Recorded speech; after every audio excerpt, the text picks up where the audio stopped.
Azərbaycanla Ermənistan arasında sülh və dövlətlərarası münasibətlərin qurulması haqqında saziş layihəsinin mətni üzrə danışıqların yekunlaşması mühüm hadisədir. Bunu Ermənistanın baş naziri Nikol Paşinyan jurnalistlərin suallarını cavablandırarkən deyib. Biz artıq qeyd etmişik ki, mətn imzalanmağa hazırdır. Biz imzalanma tarixi və yeri ilə bağlı müzakirələrə başlamağa hazırıq. Azərbaycan Xarici İşlər Nazirliyi də ikitərəfli formatda müzakirələrə başlamağa hazır olduqları barədə bəyanatla çıxış edib. Onların öz ideyaları, bizim isə öz ideyalarımız var. Güman edirəm ki, bu müzakirələr zamanı həmin ideyaları yaxınlaşdırmağa çalışacağıq. Sənəd kompromislidir. Razılaşdırılmayan son iki bənd üzrə razılıq əldə olunub. Bunlar beynəlxalq məhkəmələrdə qarşılıqlı iddialardan çəkinmək və sərhəddə üçüncü qüvvələrin yerləşdirilməməsi ilə bağlı bəndlər idi.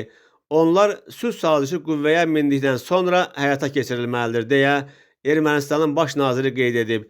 Paşinyan vurğulayıb ki, razılaşdırılmayan iki maddə üzrə ideal ifadə yolu tapa bilməyəcəkləri bəlli olanda Təhlükəsizlik Şurası formatında müzakirələr aparıblar və sənədin mövcud məzmununun məqbul və kompromisli variant sayıla biləcəyi qənaətinə gəliblər.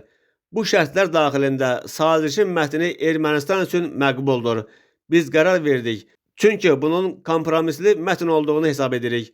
Sülh sənədi də məhz belə olmalıdır, deyə baş nazir bildirib. Onun sözlərinə görə hər iki tərəf mətnin onlara faydalı olduğunu hesab edib. Baş nazir yaxın zamanda Azərbaycanla sülhün qeyri-mümkünlüyü iddiası ilə bağlı razılaşmadığını da vurğulayıb. Paşinyan, sülhü görünməz etmək üçün davamlı olaraq süni pərdə yaratmaq cəhdi olduğunu qeyd edib. Lakin reallıqda Ermənistanla Azərbaycan arasında sülh üçün çox mühüm təməllər qoyulub. Ermənistan və Azərbaycan 1991-ci il Almata bəyannaməsi əsasında bir-birinin ərazi bütövlüyünü və suverenliyini tanımağa mahiyyətcə razılaşıblar. Bu, üfüqdə görünməli olan reallıqdır. Üstəlik, bu fakt sülh sazişi layihəsinin razılaşdırılmış maddələrində bir daha təsdiqlənib. Bu maddələrdə hər iki tərəfin bir-birinə qarşı ərazi iddialarının olmadığı və gələcəkdə belə tələblər irəli sürməmək üçün qarşılıqlı öhdəlik götürdükləri açıq şəkildə ifadə edilir, deyə Paşinyan bildirib. O qeyd edib ki, Ermənistan sülh sazişinə daim diqqət yetirməklə bu qazancları qorumağa çalışır. Sülh prosesi ilə bağlı danışıqlar aparırıq və bu prosesdə konkret nəticələr əldə etmişik. Təbii ki, sülh sazişi çox mühüm təməl daşıdır. Lakin Ermənistan və Azərbaycanın beynəlxalq sənəd imzalanması və onu hər iki ölkədə ratifikasiya etməsi reallığı artıq ortadadır.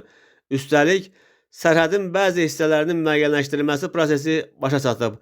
Sülh layihəsi masadadır. Önəmli olan bu layihədən vaz keçməməkdir. Əslində bu mərhələdə yeni bir şey qurmağa ehtiyacımız yoxdur. Ediləcək tək şey artıq qeydə alınmışları dağıtmamaqdır. Demək istədiyim də məhz budur, deyə Ermənistanın baş naziri əlavə edib. O ki qaldı Zəngəzur dəhlizinin açılmasına, Paşinyan Zəngəzur dəhlizi ifadəsini Ermənistan üçün anlaşılmaz və qəbul edilməz adlandırıb. Hökumət başçısı bildirib ki, Ermənistanda bu ifadə suverenlik və ərazi bütövlüyünə təhlükə kimi qarşılanır.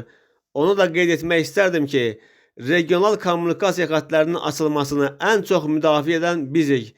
Çünki əslində blokadada olan bizik. Regionda heç bir başqa ölkə blokadada deyil. Bizim 4 sərhədimiz var, onlardan ikisi tamamilə bağlıdır. Təkcə bu fakt aydın şəkildə göstərir ki, biz regional nəqliyyat marşrutlarının açılmasında əslində nə qədər maraqlıyıq. Ermənistan ölkənin suverenliyi, yurisdiksiyası və ərazi bütövlüyü çərçivəsində nəqliyyat yollarını açmağa hazırdır.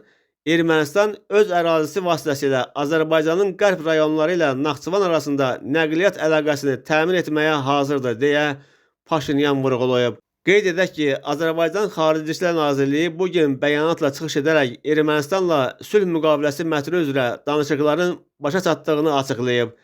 Ermənistan Xarici İşlər Nazirliyi də Azərbaycanla sülh sazişinin mətni üzrə danışıqların başa çatdığını təsdiqləyib. Bundan əlavə, İrəvan Bakı ilə sülh müqaviləsinin imzalanma vaxtı və yerini müzakirə etməyə hazır olduğunu bildirib. Bununla yanaşı, rəsmi Bakı danışıq aparılmış mətnin imzalanması üçün əsas şərtin Azərbaycanın suverenliyi və ərazi bütövlüyünə qarşı iddiaların aradan qaldırılması məqsədi ilə Ermənistanın konstitusiyasına dəyişiklik edilməsini bəyan edib. Eyni zamanda ATƏT-in köhnəlmiş və qeyri-funksional Minsk qrupunun və aidiyyəti strukturlarının rəsmi şəkildə ləğv olunmasının zəruriliyini vurğulayıb. Beləliklə, rəsmi Bakı İrəvanla normallaşma prosesi ilə bağlı bu və ya digər məsələlər üzrə ikitərəfli dialoqu davam etdirməyə hazır olduğunu diqqətə çatdırıb.